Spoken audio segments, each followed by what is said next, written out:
नमस्कार साथियों, मैं सर्वेश कुमार पांडे, जिला पंचायत राज अधिकारी बांदा आपके बीच में आपको कुछ संदेश देने, कुछ महत्वपूर्ण सुझाव देने आया हूं।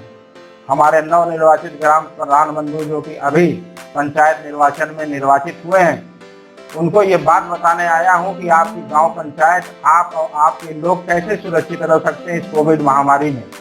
थोड़ी सी सावधानी, थोड़ी सी सतर्कता और हमारे आपके सहयोग से हम इस बीमारी से कैसे निजात पा सकते हैं, मैं इस संबंध में अपने ग्राम प्रधान और ग्रामवासियों से बात करना चाहता हूं।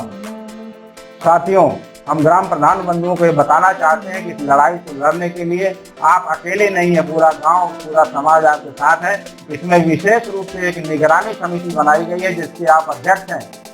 आपको भली बात मालूम होगा कि इस निगरानी समिति में आपकी अध्यक्षता के साथ साथ इसमें आपके क्षेत्र का लेखपाल, ग्राम पंचायत अधिकारी, ग्राम विकास अधिकारी, कोटेदार, आंगनवाड़ी कार्यकर्ती, आशा बहुएं, एएनएम और गांव के तमाम जो ग्राम स्तरीय कार्यकर्ता हैं इसमें शामिल हैं। मैं आपसे अनुरोध करूंगा कि आप इनके अलावा भी अपने गांव के संभ्रांत नागरिकों को जो इस समाज सेवा में बढ़ चढ़कर कोविड महामारी में आपका साथ देना चाहते हैं, उनको भी शामिल कर लें, जिसमें आपके सेवानिवृत्त अधिकारी, सेना से अवकाश प्राप्त अधिकारी, सैनिक, इनका महत्वपूर्ण रोल इसमें हो सकता है। कोई भी एनजीओ, कोई भी सामाजिक संगठन अगर इच्छुक हो तो आप अपने साथ इस कमेटी में, अपनी निगरानी समिति में उनको शामिल कर लें। और ये बता दें आपको कि निगरानी समिति के कार्य क्या होंगे। आपकी अध्यक्षता में निगरानी समिति का कार्य इस कोविड महामारी में जो बाहर से आने वाले श्रमिक हैं अथवा जो प्रवासी लोग आपके गाँव में आ रहे हैं, उनका सर्वप्रथम हमें निरीक्षण करना है कि वो कोविड से युक्त है कि नहीं है। अगर उनके अंदर कोई लक्षण दिखाई देता है तो उनको तत्काल मेडिकल विभाग को सुपुर्द करें, इसकी सूचना CSC PSC पर दें, अथवा अभी जो हमारे इस प्रचार वाहन में जो कोविड कंट्रोल रूम का नंबर आप देख रहे हैं, इसमें 8-10 नंबर पड़े हैं। इन नंबर में से किसी पर भी आप इसकी सूचना दे करके जिला कंट्रोल रूम को बता सकते हैं कि आपके गाँव में कोई संक्रमित व्यक्ति आ गया है, उसके लिए कौन सा क्वारंटाइन सेंटर होगा, कहाँ वो हॉस्पिटलाइज होगा, उसकी व्यवस्था आपको मालूम हो जाएगी। मैं आपसे यह आग्रह करूंगा कि आपकी ये पूरी निगरानी समिति जो बाहर से आने वाले व्यक्तियों हैं उनको क्वारंटाइन करना, उनको आइसोलेट करना, उनको इलाज के लिए PSC CSC पर भेजना। इसके साथ ही गाँव में ये भी देखना है कि हमारे गाँव में RRT टीम समय से आ रही हो, RRT टीम के पास एंटीजन टेस्ट की व्यवस्था हो और गांव के लोगों का टेस्ट जो है वो होता रहे, और जो संक्रमित पाए जाए, जिनके अंदर ये लक्षण पाए जाते हैं, उनको RRT टीम से दवाओं की किट लेकर उनको वितरित किया जाए। और उनको वर्ल्ड हेल्थ ऑर्गेनाइजेशन और हमारे चिकित्सा शास्त्रियों द्वारा प्रमाणित बात है, जिसे आपसे साझा करना चाहता हूँ। और इन बातों को अगर आपने अपनाया तो इस बीमारी से बच सकते हैं, स्वयं भी बच सकते हैं, आपका परिवार भी बच सकता है, आपका गांव और आपका समाज भी इससे सुरक्षित रह सकता है। तो मैं कुछ पॉइंट में आपको ये बातें बताता हूँ। सर्वप्रथम हमको इस बीमारी के इलाज के लिए स्वयं सुरक्षित रहना जरूरी है। जहाँ हम स्वयं सुरक्षित रहेंगे वहीं हमारा परिवार भी सुरक्षित होगा। सबसे पहले हम सभी इस बीमारी के लिए जो हमारा सुरक्षा कवच मास्क है उसको जरूर लगाए रखें। संभव हो तो एक ही जगह पे 2 मास्क जरूर लगाएं और अपने घर परिवार के बड़े बुजुर्ग बच्चों तक को मास्क का प्रयोग लगाए बगैर बाहर न जाने दें। नंबर 2, अनावश्यक हमको बाहर नहीं जाना है। इस समय जनपद में कर्फ्यू भी चल रहा है, धारा 144 भी लागू है, हम सभी लॉकडाउन का पालन कर रहे हैं। तो लॉकडाउन का अक्षरशः पालन करना हमारा दायित्व होना चाहिए। हमें बहुत ही आवश्यकता पड़ने पर कोई दवा या आवश्यक सामग्री के लिए कोई एक व्यक्ति जाए, वो सारा सामग्री लेके घर में वापस आ जाए। दूसरी बात, मास्क के साथ साथ हमको अपने हाथों को 2-2 घंटे पर साबुन से जरूर हाथ साफ करना है। साबुन से हाथ की सफाई कोरोना के लिए जहर होता है। कोरोना का वायरस आपके हाथ के माध्यम से, आपके आँख, नाक, मुंह के माध्यम से आपके शरीर में प्रवेश करके आपको फेफड़ों को संक्रमित करता है। इसके लिए आवश्यक है कि 2-2 घंटे पर हम साबुन से हाथ को साफ करें। अगर साबुन की जगह हमारे पास सैनिटाइजर है तो हम सैनिटाइजर का उपयोग भी हाथ साफ करने के लिए कर सकते हैं। तीसरा जो हमारा बचाव इस रोग के लिए है, सोशल डिस्टेंसिंग, सामाजिक दूरी, शारीरिक दूरी हमको बनाए रखना है। कम से कम 2 गज की दूरी हम आपस में बनाए रखें। जहाँ कहीं भी हो, घर में, परिवार में, कहीं बैठक में, कहीं शादी विवाह में हो या किसी संस्कार में हो, वहाँ 2 गज की दूरी बनाकर रखें। साथ में ये भी अनुरोध है कि हम भीड़ वाले स्थानों पर जाने से बचें। किसी भी समारोह में कम से कम संख्या में हम भाग लें और 2 गज की दूरी को मेंटेन किए रहें। हम आप सभी से ये आग्रह करते हैं कि हम ये तीनों बातें अख्तियार करेंगे स्वयं परिवार में, गांव में, समाज में, तो हम भी सुरक्षित रहेंगे, हमारा गांव भी सुरक्षित रहेगा।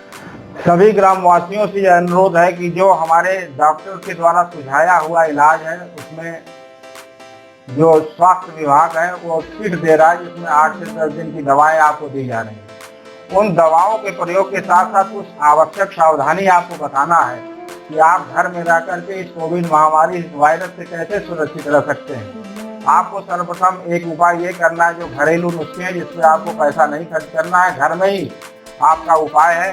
आप सदैव गर्म पानी का सेवन करें, गुनगुने पानी का सेवन करें, ठंडे पानी से परहेज करें। और आपको भाप लेना इसमें बहुत ही फायदेमंद माना गया है। भाप में आप चाहे भगोने के रूप में इस्तेमाल कर सकते हैं। भगोने के साथ साथ अगर वेपोराइजर आपके पास है तो उसमें नीम की पत्ती डालें, अजवाइन डालें, कपूर डालें और साथ में कोई मेडिकल की दवा अगर मिल जाती तो उसको भी उसमें इस्तेमाल करके आप भाप ले सकते हैं। दिन में 2 से 3 बार भाप लेने पर आपकी पूरी श्वास नलिकाएं खुली होती हैं और उनमें उनका असर होता है। अगर वायरस किसी भी माध्यम से आपके अंदर संक्रमित करता है आपको, तो आपके नाक से लेके गले और हाथ तक, फेफड़ों तक ये भाप जो है उसको प्रभावित करता है, आपके श्वसन प्रक्रिया को ठीक करता है। और जो गुनगुना पानी आप सेवन करते हैं वो आपकी एंटीबॉडी को बढ़ाता है, आपके शरीर में एंटीबॉडी पैदा करता है। साथ ही जो आपके लोकल स्तर पर जो साग सब्जियां आपके गांव में उपलब्ध हैं, आपके घरों पर हैं, हरी सब्जियां, फल, सिट्रस, जो हमारे रस वाले फल हैं, खट्टे फल हैं, संतरा है, मौसमी है, नींबू है, इनका भरपूर उपयोग करें और काढ़ा पिएं, सुबह शाम व्यायाम करें। तो ये सारी चीज़ें अगर आपने अपने जीवनचर्या में अपना लिया तो आपको दवा करने की विशेष जरूरत नहीं पड़ेगी। इन्हीं दवाओं से, इन्हीं योग प्रक्रिया से, भाप से, गुनगुने पानी से और खाने व्यवस्था में जो गुड़, मूंगफली, दूध आपके पास घरों पे उपलब्ध है उसका सेवन करेंगे तो आप इस रोग से बहुत जल्दी से मुक्त हो जाएंगे और आप एक स्वस्थ नागरिक के रूप में गांव में रहेंगे। मैं ये बताना चाहता हूं कि आपके गांव में और आपके शहर में नहीं, पूरे देश में जो कोरोना वायरस फैला हुआ है, इसका रोकने का बहुत बड़ा तरीका हमारे भारत सरकार में हमारे माननीय मुख्यमंत्री जी, लोकप्रिय प्रधानमंत्री जी ने इसका एक टीका जो निकाला है कोविड का, वो टीकाकरण आपके लिए बहुत ही मुफीद है। जिन लोगों ने इस टीके का इस्तेमाल किया, आप जानते हैं कि अभी पंचायत चुनाव में फ्रंट लाइन वर्कर्स को ये टीके लगाए गए थे जिनमें अधिकांश लोग सुरक्षित रहे। तो मैं आपको दावे के साथ कहना चाहता हूं कि मैं खुद इस टीके को लगा चुका हूं। मेरे परिवार में टीके का लगाया जाना लोगों को जान बचाने में काफ़ी कारगर रहा है। तो मेरा ये अनुरोध है कि अभी हमारे जो भी नागरिक गाँववासी जो 45 वर्ष से ऊपर के हैं, उनसे अनुरोध है कि वो टीकाकरण केंद्र पर अपने CSC, PSC अथवा गांव में अगर टीके की ये व्यवस्था है तो जाकर के अवश्य टीका लगवा लें। ये टीका आपके शरीर को सुरक्षित करता है, कोरोना वायरस से लड़ने के लिए एंटीबॉडी तैयार करके उस दुश्मन से लड़ने के लिए एक शक्ति प्रदान करता है और इसका कोई भी साइड इफेक्ट नहीं है। न तो इसका किसी के ऊपर किसी भी प्रकार का साइड इफेक्ट नहीं है कि उसको कोई बीमारी होगी या कोई कमी शरीर में पैदा करता हो। इसका सिर्फ और सिर्फ काम आपके शरीर में एंटीबॉडी पैदा करना है, जो इन दुश्मनों को, वायरस रूपी दुश्मनों को शरीर में घुसते ही उन पर आक्रमण करके उन्हें कमजोर करके आपके शरीर से बाहर करता है। तो मेरा अनुरोध है कि जो भी 45 साल के ऊपर के हमारे वृद्धजन और जो नौजवान भी 45 साल के हैं, वो टीकाकरण केंद्र पे जा करके वैक्सीनेशन समय से अपना 2 डोज अवश्य लगवा लें। ये टीका शासन सरकार द्वारा बिल्कुल मुफ्त लगाया जा रहा है। इसके अलावा मैं 18 साल प्लस के ऊपर के लोगों से आग्रह करूंगा कि जो 18 साल से ऊपर के हमारे बच्चे हैं उनका भी रजिस्ट्रेशन आरोग्य सेतु पर करा करके हम इन बच्चों का भी टीकाकरण करा दें, क्योंकि ये हमारे देश के भविष्य है। तीसरी लहर आने से पहले हम लोग टीकाकरण करा के इस लड़ाई से लड़ने के लिए, इस वायरस के खिलाफ एकजुट होकर के एक मजबूत संरचना में खड़े हो सकें। धन्यवाद। जय हिंद, जय भारत।